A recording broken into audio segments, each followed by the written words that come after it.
En 1999, l'usine Matra de Romorantin employait 2500 ouvriers, produisait 350 espaces par jour, dominait le segment monospace européen avec une part de marché que Peugeot, Citroën, Ford, Volkswagen et Chrysler réunis ne parvenaient pas à égaler. Matra avait inventé le concept, dessiné chaque génération, fabriqué 874 000 exemplaires en composite qui ne rouillaient pas. Puis Renault a repris le produit. Un accord de plateforme, une logique de volume, un rapatriement à Sandouville décidé en 1996 et gardé secret pendant 7 ans. En 2003, 1041 salariés ont reçu leur lettre de licenciement. Aujourd'hui, là où s'étalèrent les ateliers, il y a un écoquartier et un musée. 8 € l'entrée.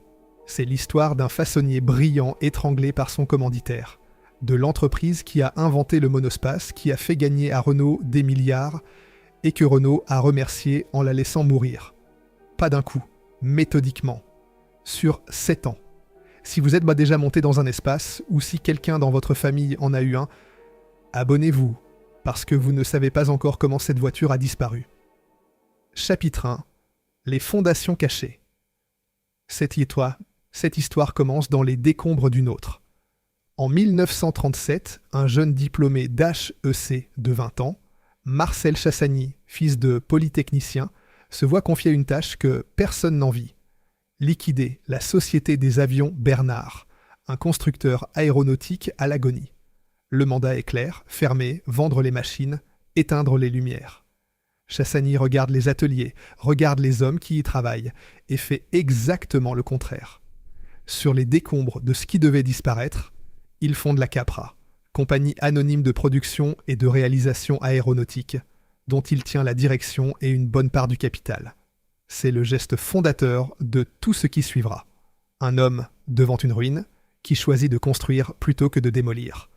En 1941, replié en zone libre dans la région toulousaine, Chassagny change le nom de sa société. Il choisit Matra, mécanique, aviation, traction, précisément parce que l'acronyme peut couvrir des activités autres que l'aéronautique, interdites par l'occupant.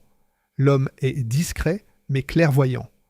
On dira de lui, dans les colonnes d'Air et Cosmos, qu'il était réaliste et clairvoyant, à l'écoute, avec cœur, soutenant les idées novatrices. Ce n'est pas une phrase de circonstance, c'est un portrait opérationnel.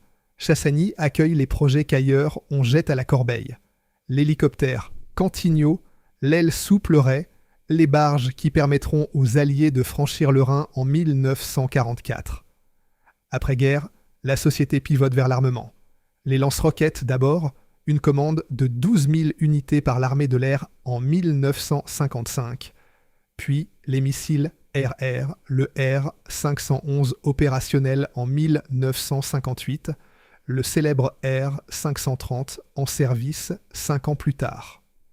Matra devient un nom que l'on murmure dans les cercles de la défense, discret, puissant, utile à la nation. Le chiffre d'affaires reste modeste, 68 millions de francs au début des années 60. Mais l'entreprise possède quelque chose que l'argent ne mesure pas, une culture d'ingénierie, où l'on résout les problèmes que les autres déclarent insolubles. En 1957, un homme d'affaires bâtisseur d'empire entre en scène. Sylvain Floirat, propriétaire d'Aigle Azur, président de Breguet, actionnaire d'Europe 1, est présenté à Chassagny au Fouquet's par le pilote résistant André Moinet. Floirat acquiert 42% du capital. Matra bascule dans une autre dimension. Elle devient une société d'ingénieurs dotée de capital. Mais c'est un autre homme, issu du cercle Floirat, qui va transformer cette entreprise d'armement en géant industriel. Jean-Luc Lagardère est né le 10 février 1928 à Aubier, dans le Gers, fils d'un fonctionnaire des finances et de l'ONERA. Diplômé de Supélec, il commence sa carrière chez Dassault en 1952 avant d'être recruté par Chassagny comme secrétaire général en 1962. Le 2 janvier 1963, il prend les rênes. Lagardère a l'étoffe d'un conquérant, passionné, charismatique, décrit comme un meneur d'hommes à l'américaine. Il se donne un horizon, diversifier, civiliser l'image de l'entreprise. Matra fait peur, c'est le marchand de canons. Il faut sortir de l'ombre. Lagardère choisit l'automobile. Non pas parce qu'il a un plan industriel pour l'automobile, mais parce que l'automobile se voit, se touche, se conduit, se raconte. L'automobile sera le vecteur de l'image. C'est un pari d'orgueil. Et c'est un pari qui va fonctionner au-delà de tout ce qu'il pouvait imaginer avant de le tuer. Chapitre 2. Le pari de la vitesse et de la route. L'occasion se présente, comme souvent dans cette saga, par hasard et par faillite. René Bonnet, constructeur artisanal de petites voitures à moteur central, les D-Jet, première voiture de route au monde dotée de cette architecture, est en cessation de paiement. Chassagny, qui lui a déjà prêté de l'argent pour acquérir à Romorantin-Lanthenay une ancienne usine textile normand, doit choisir entre tout perdre ou tout reprendre.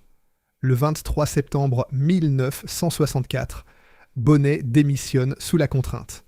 Le 14 octobre, Matra Sport naît en location-gérance avec un capital d'1 665 000 francs. L'annonce est faite au Salon de Paris.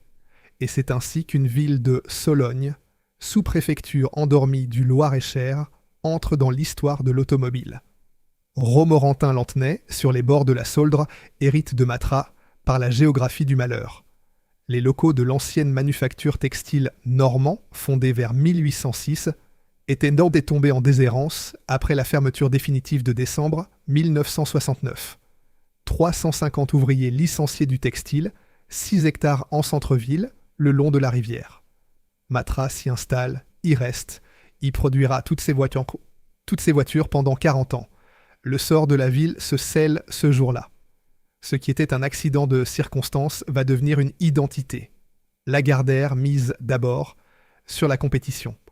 C'est un coup de maître. Le moteur V12 Matra est commandé dès 1965 à l'ingénieur Georges Martin. Un prêt de 6 millions de francs de la Direction générale de la recherche scientifique et technique en 1967 avalise l'opération. La France officielle mise sur Matra. La récompense dépasse tout calcul. En 1969, Jackie Stewart devient champion du monde de Formule 1 au volant d'une Matra MS 80 à moteur Ford Cosworth, sous la direction sportive de Ken Tyrrell. 5 grands prix remportés cette saison-là, Espagne, Pays-Bas, France, Grande-Bretagne, Italie, et le titre scellé à Monza. Stewart reste, à ce jour, le seul pilote champion du monde dans une voiture construite en France. La phrase mérite qu'on la laisse résonner. Le seul. Dans une voiture française, conçue à Vélizy, assemblée entre la Sologne et le Hurepoix. Ce n'est pas une note de bas de page de l'histoire du sport automobile, c'est un sommet que ni Renault, ni Peugeot, ni Citroën, ni Bugatti n'ont jamais atteint. Aux 24 heures du Mans, le triplé historique s'enchaîne. 1972 avec Henri Pescarolo et Graham Hill. 1973 avec Pescarolo et Gérard Larousse, plus le titre mondial des marques. 1974, 3e victoire consécutive, 9 victoires sur ce coup. 10 courses cette saison-là. La Matra MS 670B, 675 kg, 450 chevaux à 10 500 tours, crée une légende. Henri Pescarolo demeure le seul pilote français triple vainqueur consécutif du Mans. Matra se retire du sport automobile, fin 1974, 2e titre mondial en poche. Elle a gagné ce qu'elle était venue chercher, une marque. Les voitures de route suivent la trajectoire sportive. La Matra 530, coupé Targa présentée au Salon de Genève le 7 mars 1967, nommée d'après le missile R530, 9606 exemplaires. La Matra Simca Baghera de 1973, 3 places de front, moteur central transversal, 47 802 exemplaires. La Rancho de 1977, faux tout-terrain, inventeur involontaire de ce qu'on appellera un jour le segment SUV, 56 457 exemplaires. La Murena de 1980, aboutissement de l'erte sportive, 10 680 exemplaires. Derrière ces voitures, 2 hommes dont le destin se lie à celui de Matra. Philippe Guédon, né le 12 octobre 1933 à Asnières, ingénieur des arts et métiers d'Angers, ancien de Simca, où il a contribué à la fameuse Simca 1100, entre chez Matra en mars 1965. C'est un bâtisseur tranquille, un homme qui cite Le Corbusier et Kafka, qui parle de la conception d'une voiture comme une œuvre qui vous rapproche du sentiment de plénitude qu'a une femme lorsqu'elle donne la vie. Il dirigera bientôt toute la division automobile. À ses côtés, Antoine Volanis, designer grec né à Thessalonique en 1948, installé en France depuis 1968. Styliste de la Baguera, de la Rancho, de la Murena et de l'espace premier du nom. Un immigré grec dessinant l'avenir de la voiture familiale française. C'est aussi cela, l'histoire de Matra. Mais les partenariats industriels se succèdent, et c'est déjà une leçon en soi. Matra est une technologie sans usine d'organes mécaniques. Accord, Matra Simca en décembre 1969. Chrysler prend 45% de Matra Automobile. Rachat de Chrysler Europe par PSA en août 1978, qui oblige la marque à passer sous le label Talbot en juillet 1979. Matra dépend toujours de quelqu'un pour les moteurs, les boîtes, la distribution.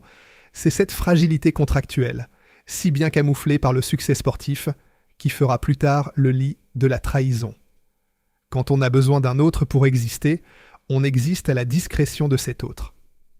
Chapitre 3. L'idée que personne ne voulait, l'espace naît dans la tête de Philippe Guédon à la fin des années 70. Matra cherche un successeur à la Baguera et veut sortir du piège de la monoculture sportive. Le premier crossover Rancho a montré le chemin.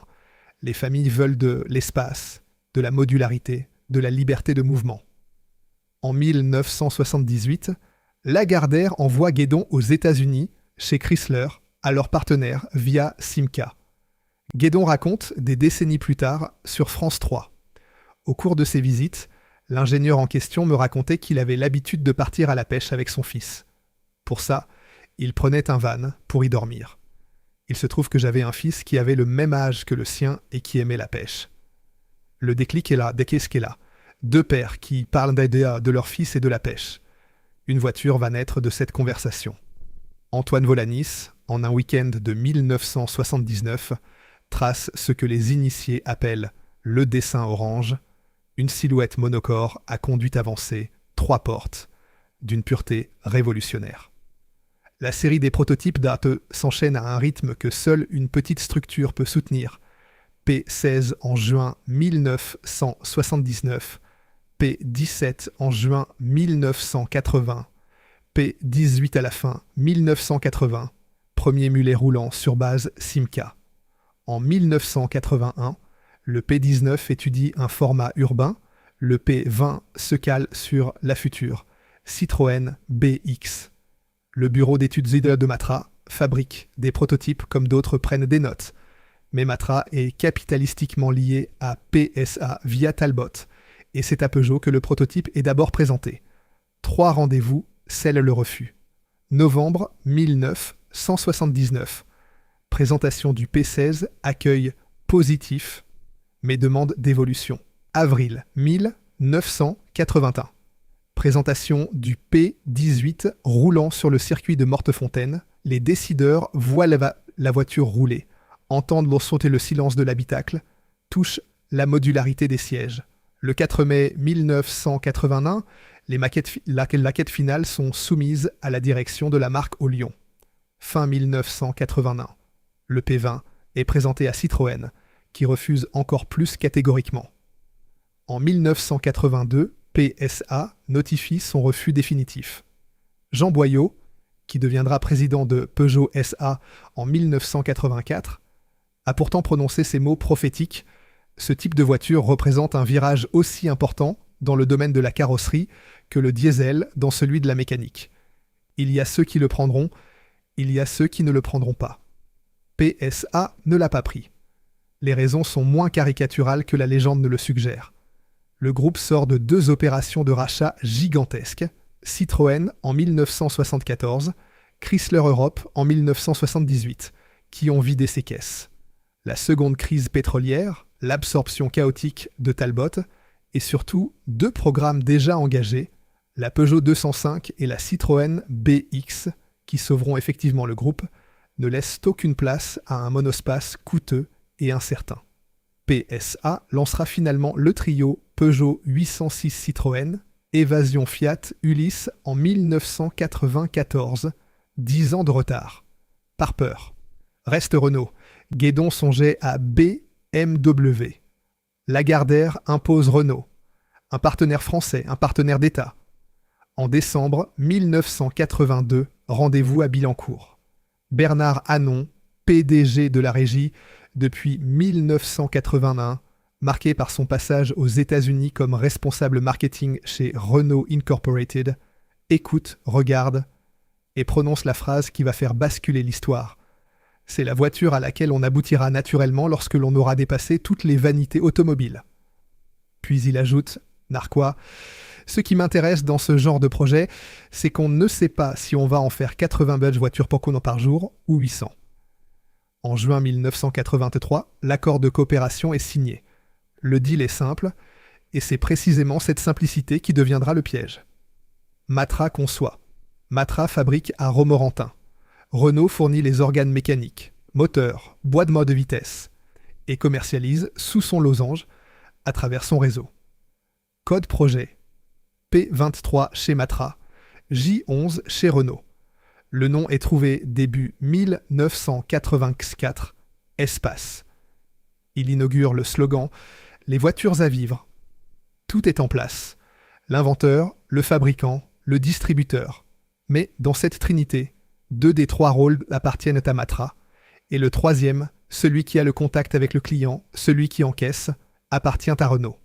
C'est la structure même d'une dépendance. Chapitre 4. La consécration. Le 16 avril 1984, le premier Renault Espace de série sort des chaînes de Romorantin. La commercialisation débute en juillet. Prix de lancement, environ 96 000 francs. Le démarrage est un cauchemar. 9. Espace vendu au total durant le mois de juillet 1984. 9. Philippe Guédon perd 8 000 francs par voiture produite. Le bureau d'études Renault envisage sérieusement des versions taxi et pick-up bâchées pour rentabiliser les investissements. Guédon raconte, avec sa lucidité coutumière, convergeant alors, sur ma modeste personne, tous les sarcasmes. Dans les bureaux de Billancourt, certains pensent déjà que l'accord avec Matra est une erreur. La voiture est trop haute, trop étrange, trop chère. Les concessionnaires Renault, formatés à la Renault 5 et à la Renault 9, ne savent pas comment la vendre. Ils l'exposent s'exposent dans les coins, derrière les modèles qu'ils connaissent. Et puis, le miracle. Le bouche à oreille fait son œuvre. Les premiers acheteurs, souvent médecins, architectes, cadres supérieurs, familles nombreuses, parlent. Ils parlent dans leur cercle, dans leur cabinet, à la sortie des écoles. Ils décrivent cette sensation de conduite haute, ce plancher plat, ces sièges que l'on déplace, que l'on retire, que l'on fait pivoter. Ils décrivent le silence, l'espace, la lumière. Ce n'est pas un argumentaire commercial qui vend l'espace, c'est l'expérience vécue par ceux qui l'achètent. En 1985 et 1986, les ventes décollent. L'équilibre financier est atteint en mars 1986. En 1989, le 100 millième espace sort de Romorantin. À partir de juin 1987, la saturation de Romorantin oblige Matra à faire appoint à l'usine alpine de Dieppe 40 voitures par jour supplémentaires. Les espaces de Romorantin portent un numéro de série commençant par T, les Dieppe par K. Les concessionnaires réclament des voitures que l'usine ne peut plus fournir assez vite. L'innovation technique fait toute la différence. Et c'est ici que se comprend le génie industriel de Matra. Châssis-cage en acier galvanisé à chaud, immersion complète dans un bain de zinc, protégé pour 15 ans contre la corrosion. Et surtout, les panneaux de carrosserie en SMC, Sheet Molding Compound, matériau composite breveté, Matra. Chute de 7 micropulps de fibres de verre hachées, pressées à chaud dans des moules métalliques. L'avantage est décisif et il explique l'existence même du partenariat. Les coûts d'outillage sont 5 à 10 fois inférieurs à ceux de la tôle emboutie. Là où un constructeur classique doit investir des centaines de millions pour des presses géantes et des matrices d'emboutissage, Matra fabrique ses moules pour une fraction du prix. L'espace ne rouille pas. Il est plus léger. Et Matra est rentable en moyenne série, quelques dizaines de milliers de voitures de par an, là où Renault ne saurait l'être. C'est ce savoir-faire, incorrodable, flexible, peu coûteux, qui justifie le mariage. Et c'est ce même savoir-faire qui deviendra inutile le jour où Renault décidera que les moyennes séries ne l'intéressent plus. Les chiffres de production racontent leur propre histoire. L'espace premier du nom, de 1984 à janvier 1991, 191 674 exemplaires. L'espace 2, lancé le 19 février 1991, 316 518 unités jusqu'en octobre 1996. L'espace 3, présenté au Mondial de Paris en octobre 1996, dessiné par Thierry Métrose sous la supervision du directeur du design Patrick Lequément, 357 120 exemplaires, atteignant 18,5% de part de marché sur le segment haut de gamme européen en 2001. Total espace produit à Romorantin, 3 générations cumulées, 874 242. En y ajoutant tous les autres modèles, Jet, 530, Bagheera, Rancho, Murena, Aventim, Romorantin franchit le seuil du 1 100 000 véhicules produits sur 40 ans. Matra domine le segment de façon écrasante. En 1998 et 1999, il s'est vendu plus de Renault Espace que de Peugeot 806, Citroën Evasion, Ford Galaxy, Volkswagen Charan et Chrysler Voyager réunis. Sur le marché français, Renault atteint près de 70% du segment monospace. Pour Renault, l'espace est la vache à lait idéale, conçue et fabriquée par un autre, commercialisée sous son losange marge nette maximale. Et Jean-Luc Lagardère, au sortir de ce triomphe, adresse à Philippe Guédon une formule qui résume tout. « Guédon, vous avez mis le trépan dans un puits de pétrole, alors maintenant vous allez pomper. » On a pompé, mais le puits appartenait à un autre. Et l'on finira par expulser le foreur. Chapitre 5. L'usine monde. À Romorantin, dans les années 90, la ville s'organise autour de Matra comme un organisme vivant autour de son cœur. L'effectif passe de quelques centaines à la fin des années 70 à environ 1000 salariés en 1984, puis explose. Le pic atteint 2500 ouvriers vers 1999. Certains chiffrages incluant l'ensemble des sites Matra Automobile approchant les 3000 personnes. Le site est fragmenté en 5 unités, Romo 1, 2, 3, 4, 6, plus le site de Télé depuis 1974 qui produit les panneaux composites SMC. Matra est le premier employeur privé de la région Centre. Un tiers des actifs de Romorantin dépend directement ou indirectement de l'usine. Un ouvrier arrivant pour la première équipe longeait la Sauldre dans la lumière grise du matin. La sirène de l'usine ne sonnait pas. Matra n'avait pas de sirène, au sens classique, ce n'était pas une sidérurgie lorraine, mais l'heure d'embauche avait la même rigueur. On passait le portail, on enfilait le bleu, on rejoignait son poste. L'air, à l'intérieur, sentait le polyester chauffé, cette odeur âcre et tiède du SMC, pressé à chaud, qui imprégnait les vêtements, et ne partait qu'après plusieurs lavages.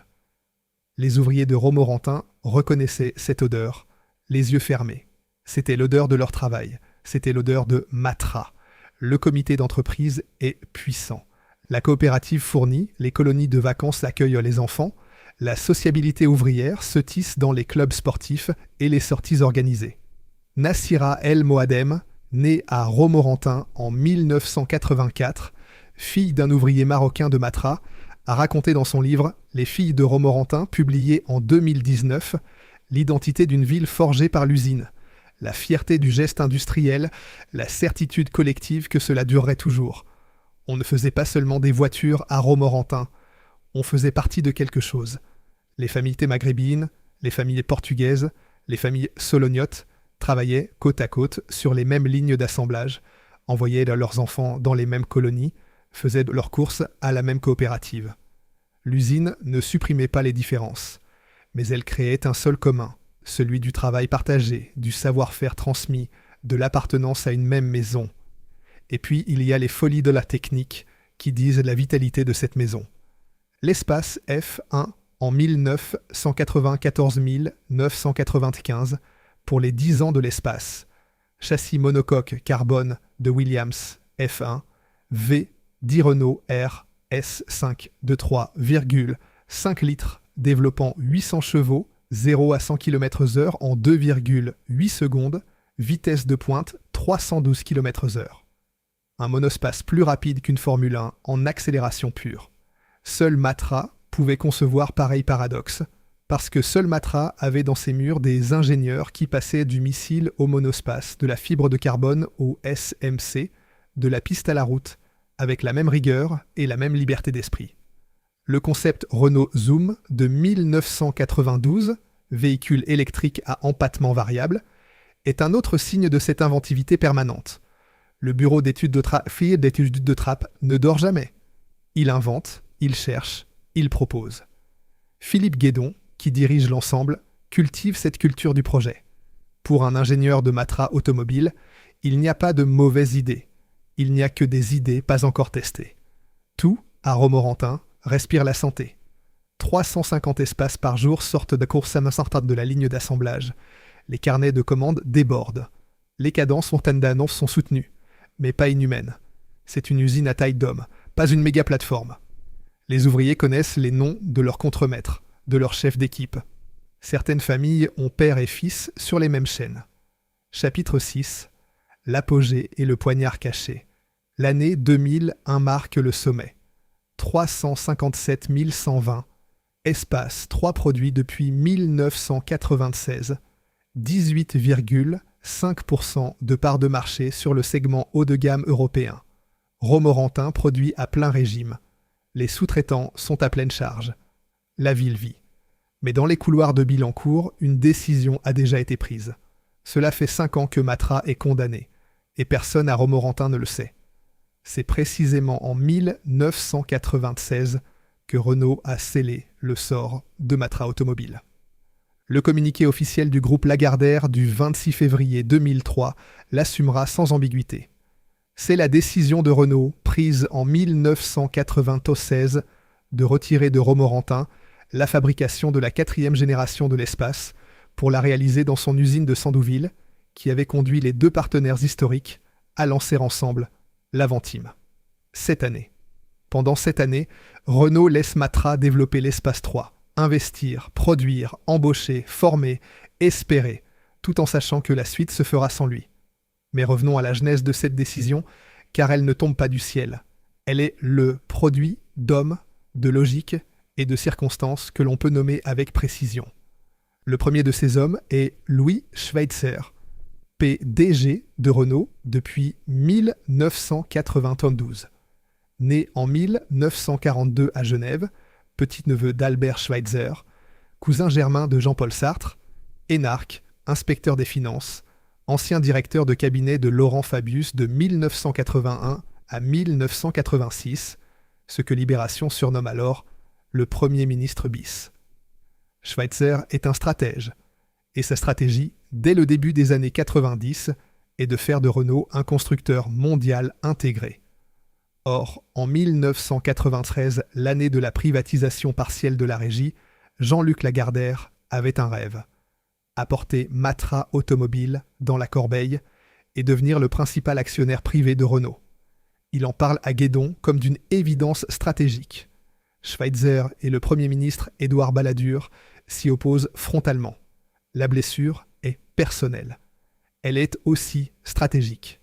Dès lors, Schweitzer voit Matra comme un coût plutôt que comme un allié.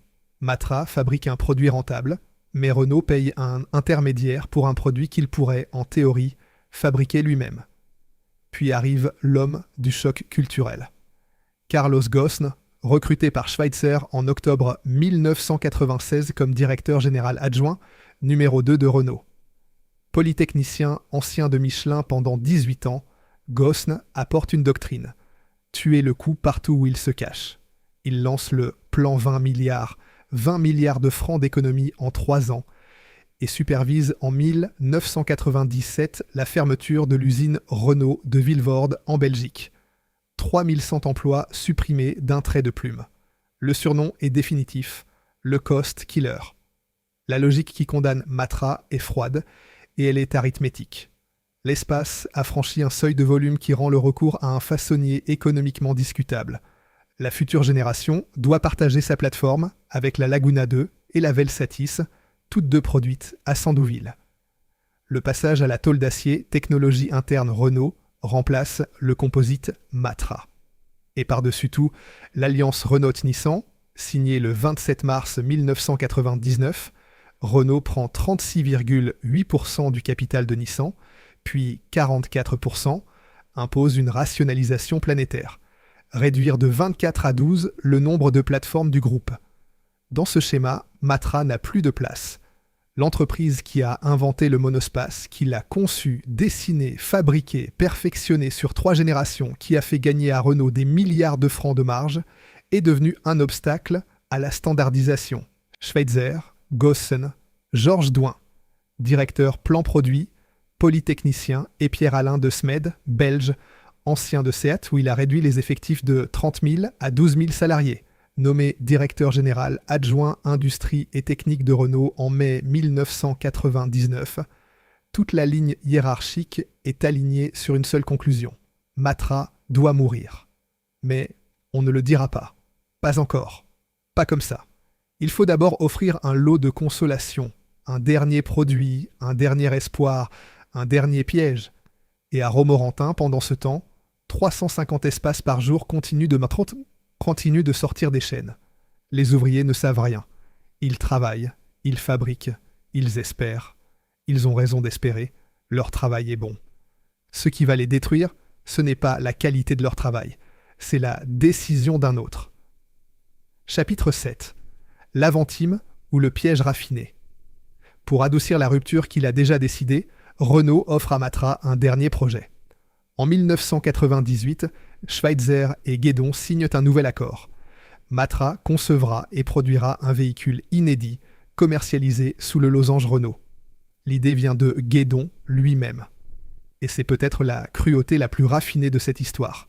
Le piège a été dessiné par celui qui s'y retrouvera pris. Guédon a observé quelque chose que les études de marché de Renault n'ont pas vu. Les enfants des premiers acheteurs d'espace, devenus adultes, sont fidèles à la position de conduite haute et au plaisir spatial, mais n'ont plus besoin de la fonction familiale. Ils veulent l'espace sans les 5 places, le volume sans l'attribut, d'où le concept, un coupé-passe, mi-monospace, mi-coupé sportif haut de gamme. Une voiture pour ceux qui ont grandi dans un espace et qui n'en veulent d'être plus un, mais qui ne veulent pas non plus d'une berline ordinaire. Le concept car est dévoilé au Salon de Genève en mars 1999, puis à Francfort en octobre. Le design est confié à Thierry Métrose, sous la supervision de Patrick Lequément, directeur du design Renault depuis 1987, iconoclaste revendiqué. Lequément a une formule « Dépasser avec l'Avantime les notions surannées de beauté ou de laideur ». C'est une phrase de designer. Ce n'est pas une phrase de vendeur. L'architecture est stupéfiante, et c'est précisément là que commence le problème. Structure sans pilier central B, ce qui signifie que toute la rigidité du véhicule repose sur le soubassement et le toit. Porte à double cinématique parallèle, un système de double articulation permettant l'ouverture dans un espace minimal, comme un tiroir de 2 mètres qui glisserait et pivoterait simultanément. Toit panoramique en verre. Fonction grand R abaissant simultanément toutes les vitres et le toit. C'est de l'ingénierie de satellite appliquée à une voiture de route. C'est magnifique. Et c'est une machine à retard. Côté Matra, l'investissement est vertigineux, 1,4 milliard de francs. Pour une entreprise qui ne possède ni le réseau de distribution, ni la marque commerciale, ni les organes mécaniques du véhicule qu'elle fabrique, c'est un pari existentiel. Les cadences prévues, de 15 000 à 25 000 unités par an, jusqu'à 60 à 80 véhicules par jour. L'usine de Romorantin est reconfigurée. Des lignes entières sont dédiées à l'Avantime. Les investissements sont faits. Les formations sont lancées. Les ouvriers se préparent. Et tout dérape. La cinématique complexe des portes, le toit panoramique, l'absence de pilier B multiplient les difficultés de mise au point. Des vibrations apparaissent à haute vitesse que la structure ne parvient pas à maîtriser. Les joints d'étanchéité du toit posent problème. La mise au point de la double cinématique des portes nécessite des centaines d'itérations. La commercialisation est repoussée, encore et encore. Le concept aurait dû sortir dès 2000. Il ne sortira qu'en septembre 2001, 3 ans de retard. Le péché suivant est commercial. Un seul moteur au lancement. Le fait 6 essences, 3 litres de 210 chevaux. Le moteur L7X, co-développé par PSA et Renault. Sur un marché français dieselisé à 60%. Un client qui veut un coupé haut de gamme en 2001 veut un diesel. Le 2,0 turbo de 165 chevaux arrive fin 2002. Le 2,2 DCI de 150 chevaux, le diesel tant attendu, n'apparaît qu'en avril 2002. Et il souffre d'une fiabilité médiocre, échange standard du moteur à 65 000 km. Le moteur qui devait sauver l'Aventime achève sa réputation. Le prix ne ménage rien. De 36 200 € pour la version dynamique à 42 950 € pour la V, 6 boîtes automatiques, privilège. Le réseau Renault, culturellement formaté au Clio, au Mégane, au Scénic, des voitures qu'on vend par milliers à des familles jatées moyennes, ne sait pas vendre ce produit. Les commerciaux n'ont pas l'argumentaire, pas la formation, pas l'envie. Un concessionnaire de province qui vend 30 Clio par mois ne va pas consacrer du temps à un objet qu'il ne comprend pas et dont il vendra peut-être 2 exemplaires dans l'année. Et au même moment, Renault lance la Velsatis, berline haute, elle aussi iconoclaste, elle aussi dessinée sous l'égide de Le Quément. Les clients potentiels, les mêmes, en réalité, confondent les 2 modèles. Certains parlent d'Aventis pour désigner cette gamme haute qu'ils ne distinguent pas. La confusion marketing achève l'Aventime. Les chiffres sont un désastre. 649 ventes mondiales en 2001, 5146 en 2002, 2314 en 2003. Total, 8557 exemplaires sur 18 mois. On en attendait au moins 15 000 par an. L'usine tourne à 15 à 20. Aventime par jour quand il en faudrait 60 à 70 pour l'équilibre. Les chaînes sont vides, les ouvriers attendent. Le silence s'installe entre les postes. L'Aventime était-elle une mauvaise voiture ? Non.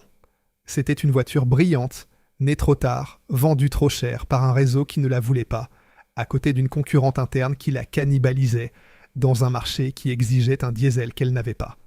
Chacune de ces faiblesses aurait pu être surmontée isolément. Ensemble, elles forment un mur. Et derrière ce mur, il y a la question que personne à Romorantin n'ose poser à voix haute. Renault avait-il intérêt à ce que l'Aventime réussisse ? Ou l'échec de l'Aventime rendait-il la séparation plus facile, plus propre, plus justifiable ? La réponse ne se trouve dans aucun procès-verbal, mais les faits parlent. Le réseau Renault n'a pas été formé, le diesel est arrivé avec 18 mois de retard. La Velsatis a été lancée au même moment. Et la décision de rapatrier l'Espace 4 à Sandouville était prise depuis 1996. Chapitre 8. Le 26 février.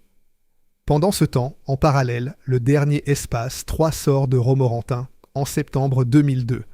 Le 22 septembre 2002, l'Espace 4 démarre à Sandouville, en Seine-Maritime, sur la plateforme commune Laguna Velsatis.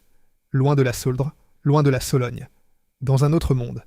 Matra Automobile perd ses 2 produits en même temps. La première jambe, l'Espace, est coupée.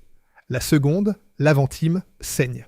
L'entreprise qui employait 4 ans plus tôt plus de 2500 ouvriers est à genoux. Restent officiellement 1041 salariés à Romorantin. Jean-Luc Lagardère, par ailleurs, est ailleurs. Obsédé depuis 2000 par le rachat de Vivendi Universal Publishing, l'édition française qui deviendra Editis, il mobilise toute l'énergie du groupe Lagardère sur les livres, pas sur les voitures. Le dossier d'introduction en bourse de Matra Automobile est confié fin 2001 à Natexis. Sans succès. Les négociations de cession en bloc échouent, aucun repreneur sérieux. Matra Automobile produit un objet que presque personne n'achète, dans une usine configurée pour des volumes qu'elle n'atteint plus, sous une marque qui appartient à un autre. Il y a ce signal faible, qui n'échappe pas aux initiés. Le 1er juin 2002, Philippe Guédon est évincé, à 68 ans, père de la Baguera, du Rancho, de la Murena, de l'Espace et de l'Aventime. Il est remplacé à la présidence du directoire par Armand Carlier, 53 ans, ex-PDG d'Astrium, la société spatiale issue de la fusion Matra-Marconi Space Daimler-Chrysler. Un homme de l'aéronautique, pas de l'automobile. Guédon est relégué à la présidence du conseil de surveillance, un titre honorifique qui ne commande plus rien. Attrape, les anciens de Matra comprennent. Ils avaient imaginé une succession naturelle par Jean-Louis Cossin, le bras droit de toujours. L'arrivée d'un homme venu du spatial signe autre chose.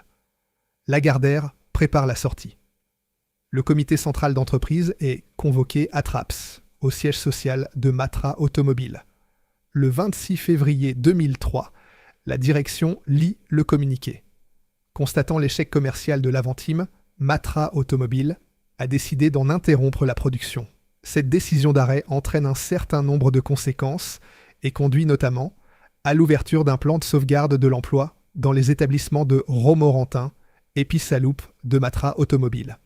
Matra Automobile cesse son activité de constructeur automobile pour se consacrer à une activité d'ingénierie automobile, à partir des compétences de son bureau d'études. Le texte est sec, presque administratif, et pourtant, il déchire la vie de toute une ville. Les chiffres tombent. 1041 salariés à Romorantin-Lanthenay sur les 2 sites industriels, environ 1200 au total, en incluant les sites connexes.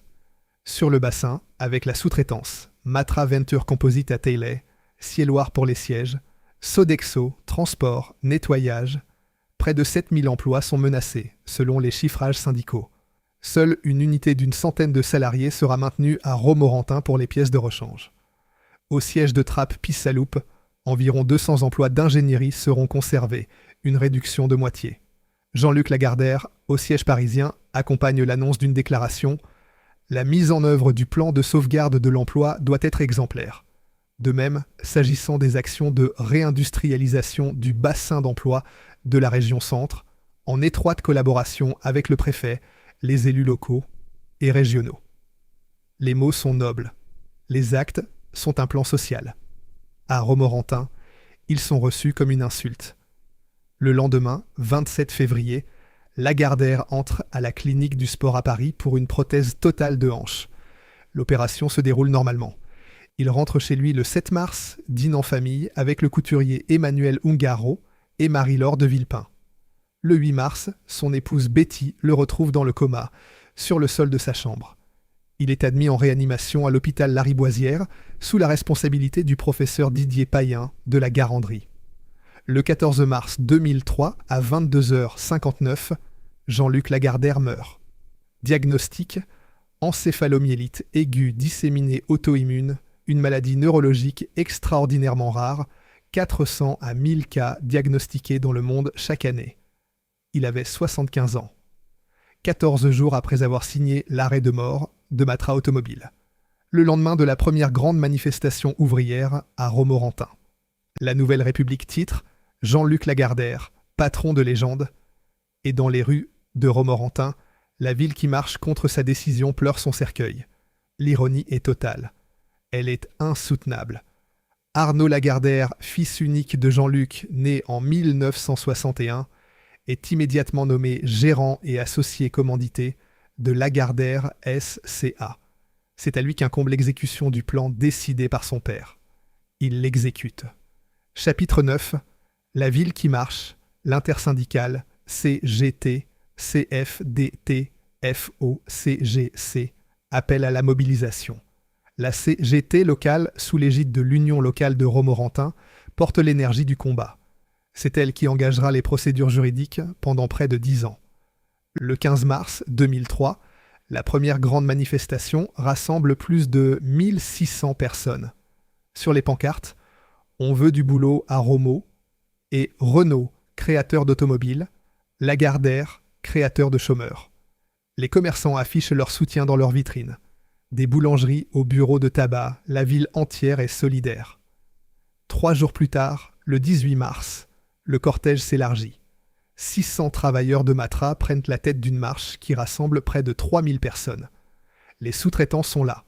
Les salariés de Ciel-Loire, de Matra Venture Composite à Télé, les transporteurs, les agents de nettoyage. La ville marche. Elle sait qu'elle défend son existence même. Pas un emploi abstrait, pas une statistique. Son existence.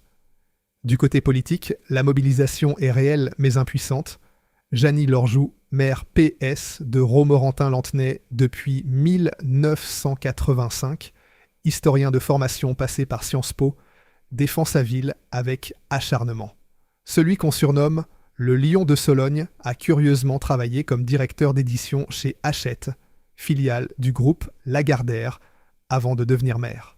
Il résumera des années plus tard « J'ai traversé des épreuves épouvantables, Matra automobile, les inondations de juin 2016. L'ordre des citations dit tout.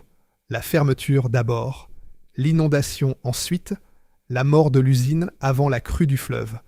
Maurice Leroy, député UDF du Loir-et-Cher depuis 1997, vice-président de l'Assemblée nationale, reconnaîtra a posteriori que plus de 65% des personnels licenciés ont retrouvé un travail. Le chiffre est optimiste. On le verra. Au gouvernement Raffarin II, le dossier atterrit sur plusieurs bureaux. Francis Maire, ministre de l'économie, des finances et de l'industrie. Nicole Fontaine, ministre déléguée à l'industrie, ancienne présidente du Parlement européen. Mais comme le note Lutte ouvrière, avec une amertume qui n'a pas eu besoin de 20 ans pour mûrir, le gouvernement Raffarin fait mine de s'émouvoir face à la décision du groupe. Le pouvoir politique ne peut, ou ne veut, exercer de pression réelle sur Lagardère, groupe massivement dépendant des commandes publiques en armement et en espace. L'État, premier client des missiles Matra, reste silencieux quand Matra tue l'automobile. Le même État qui achète des missiles à Vélizy regarde mourir une usine à Romorantin. Le même contribuable finance les deux. Et dans l'ombre, un autre personnage pèse sur le destin de Matra. Noël Forgeard, polytechnicien, directeur général du groupe Lagardère depuis 1992, patron d'Airbus, puis coprésident d'EADS. Il incarne le recentrage stratégique du groupe. Avec l'envol de l'A380, toute l'énergie Lagardère migre vers l'aéronautique. Arnaud Lagardère déclarera publiquement que son père avait confié à Noël les clés du futur avion Super Jumbo. L'automobile, par soustraction, n'intéresse plus personne au sommet du groupe. Le recentrage sur médias, édition, distribution et défense rend Matra Automobile caduque aux yeux des actionnaires. Chapitre 10. Les derniers jours. La production à Romorantin se termine dans une ambiance de cérémonie funèbre. Le dernier Espace 3 a quitté les chaînes en septembre 2002. Restent les Aventimes. En mai 2003, le dernier exemplaire est produit. 8557 au total. On en attendait 15 000 par an. Le 28 mai 2003, l'usine ferme définitivement ses portes. Les témoignages collectés pour le projet matraautoromo.fr, lancé en octobre 2024 par Cyril Berdeloup, vice-président de la Société d'art, d'histoire et d'archéologie de la Sologne, fils de matracien, parlent de gestes étranges. Des ouvriers qui gardent en souvenir une vis, un boulon, un bout de SMC. Des contremaîtres qui pleurent en verrouillant pour la dernière fois les ateliers. Fierté et rage mêlées. La fierté de ce qu'ils ont fabriqué 1 100 000 voitures sorties de ces murs. La rage de ce qui leur arrive, être jetés par ceux pour qui ils ont travaillé pendant des décennies. Philippe Guédon est présent jusqu'au bout, malgré son éviction formelle de la direction opérationnelle. Il parle à ses hommes comme un capitaine dont le navire sombre. Il ne parle pas de rentabilité, de part de marché, de plateforme commune. Il parle de dignité. Le bureau d'ingénierie, ultime joyau, 160 salariés à Trappes, est cédé le 16 septembre 2003 à Pininfarina S.P.A. pour 17 millions d'euros. 17 millions pour le savoir-faire d'une maison qui a inventé le monospace, gagné 3 Le Mans, remporté un titre mondial de Formule 1, produit 1 million de voitures. Les anciens de Matra jugent le prix symbolique. Le mot est poli. Ils pensent injurieux. Le 22 septembre 2003, Matra Venture Composite, le site de Telley, est repris par Rangerplast, devenu Ranger France, puis cédé en 2009 à Faurecia Automotive Composites. C'est la seule continuité industrielle directe héritée de Matra. Faurecia y est toujours en 2026. Les fibres de verre et la résine polyester coulent encore à Telley. C'est tout ce qui reste. Le bureau d'ingénierie rebaptisé Matra Automobile Engineering sous Pininfarina sera revendu en 2009 à Segula Technologies. L'activité pièces de rechange survit à Romorantin sous le nom de Matra Manufacturing et Services, recentré plus tard sur les vélos et scooters électriques, eFlow, Emo, avant d'être racheté en septembre 2014 par EasyBike. La marque Matra s'éteint définitivement comme marque automobile. La bataille juridique, elle, commence à peine. En 2008, 86 salariés de Matra Venture Composite obtiennent 23 000 € chacun en cassation contre Lagardère. Le 24 février 2011, la Cour d'appel d'Orléans condamne Lagardère pour non-respect des procédures de reclassement et met en évidence un vice de procédure dans les 2 plans de licenciement. En 2013, l'union locale CGT de Romorantin rassemble près de 500 ex-salariés pour une nouvelle procédure collective. 10 ans après, 500 personnes dans un tribunal. C'est la mesure de la blessure. La vérité des chiffres de reclassement tombe enfin. Selon la CGT 41, citée en 2013, seulement un bon tiers des 1200 licenciés a retrouvé un contrat à durée indéterminée. Pour le reste, ce sont plus de 400 personnes qui sont toujours au chômage. 8 ans après la fermeture, 400 personnes, dans une ville de moins de 20 000 habitants. Voilà ce que valent les mots « plan de sauvegarde de l'emploi ». Chapitre 11. L'ironie finale. Le site historique de Matra, 6 hectares en plein centre-ville au bord de la Sauldre, est quasi entièrement démoli entre 2006 et 2010. 80% des emprises bâties disparaissent sous les pelleteuses. Sont épargnés 2 bâtiments inscrits aux monuments historiques par arrêté du 3 octobre 2002. La Porte des Béliers, édifiée en 1900 par Benjamin Normand, et la Grande Salle des métiers Hennebique, construite en novembre 1902 selon le procédé béton armé de l'ingénieur François Hennebique, plus de 4000 m², environ 250 métiers à tisser à son apogée textile. Sur les décombres, la municipalité Lorjou engage un projet de reconversion urbaine. L'écoquartier Romo 1, conçu par l'architecte Éric Daniel Lacombe et le paysagiste Bernard Lassus, est aménagé de 2010 à 2016. Coût 27 millions € hors taxes. 50 logements collectifs, 10 maisons individuelles, 104 logements en résidence senior, un parc, des voiries. Là où travaillaient 2500 ouvriers, habitent désormais des retraités. La fabrique Normand, le bâtiment Hennebique réhabilité fin 2016, accueille un centre culturel pluridisciplinaire, hall d'exposition, auditorium, conservatoire de musique. Là où les métiers à tisser puis les presses SMC ont rugi, résonnent aujourd'hui des cours de solfège. C'est mieux que le silence. Mais c'est autre chose. Le musée Espace Automobile Matra, 17 rue des Capucins, ouvert dès 2000 à Romorantin et agrandi à plus de 3000 m², expose environ 70 véhicules. La MS 80, championne du monde 1969. La MS 670 victorieuse du Mans. La Jet de Youri Gagarin, offerte par le gouvernement français en 1965. Les 3 générations d'espace. L'Aventime. Bruno Lorjou, frère du maire, en était le directeur. 8 € l'entrée. Et voici l'ironie qui couronne toutes les autres. Du 5 avril au 2 novembre 2025, une grande rétrospective, l'épopée Renault, y a été exposée. 20 voitures de 1901 à 2019. Dans les murs du musée Matra. Renault exposé chez celui qui l'a dépouillé. Le voleur dans la maison du volé, célébré par ceux-là même qui l'a trahi. Il fallait le faire. Reste la question qui hante tout ancien matracien. Renault a-t-il au moins fait quelque chose de ce qu'il a pris ?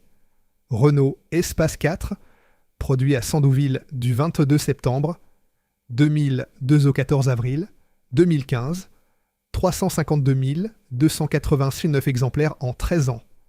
L'Espace 3 fabriqué par Matra en avait produit 357 120 en 6 ans. Sandouville a fait moins bien en 2 fois plus de temps que Romorantin dans sa dernière génération, Renault Espace 5, produit à Douai du 15 avril 2015 au 28 mars 2023. Plus bas, plus sportif, 250 kg de moins, plus vraiment un monospace. Résultat, effondrement. Seulement 2289 immatriculations en France en 2020. Renault Espace 6, lancé en juin 2023. Un SUV à 7 places. Cousin technique de l'Austral. Motorisation exclusivement hybride, 44 500 €. Le monospace est mort chez Renault. Le nom survit, vidé de son sens. Et le marché européen du monospace s'est effondré. 20% de part en 2005, 4% en 2022. Les SUV ont tout dévoré, au premier rang desquels les descendants conceptuels de la Matra Rancho de 1977. Matra a inventé le monospace. Renault l'a pris. Renault l'a tué. Matra avait inventé, dès 1977, l'ancêtre du SUV. Et ce segment a ensuite tué le monospace de Renault. 2 fois, Matra a pensé l'avenir de l'automobile européenne. 2 fois, elle n'en a pas profité. Philippe Guédon n'a pas vu le nom Espace apposé sur un SUV. Il est mort en 2020, à 87 ans. On lui a au moins épargné cela. Chapitre 12. Ce qui reste, Romorantin-Lanthenay s'est maintenu. 18 373 habitants au dernier recensement. Mais la ville a vieilli.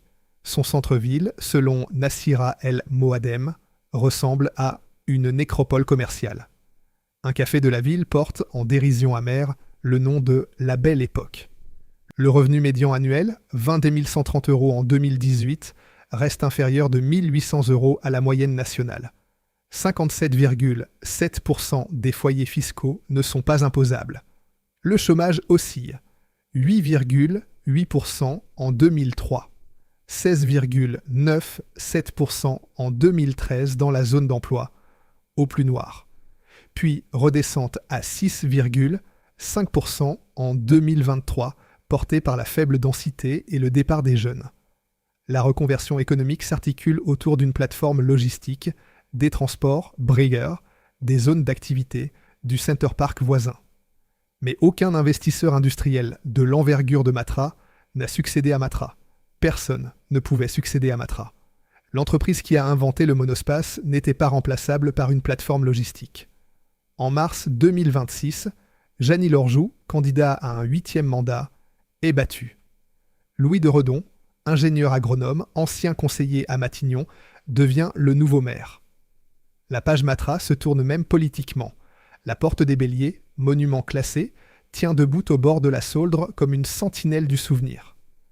Derrière elle, ce n'est plus une usine. C'est un écoquartier. Propre, verdoyant, silencieux. Les photographies aériennes d'aujourd'hui montrent des arbres là où s'étalèrent les ateliers. On peut y lire la résilience. La ville se réinvente, elle vit. On peut aussi y lire la blessure, là où travaillaient 2500 ouvriers, habitent désormais des retraités. L'histoire de Matra Automobile n'est pas celle d'une fatalité économique.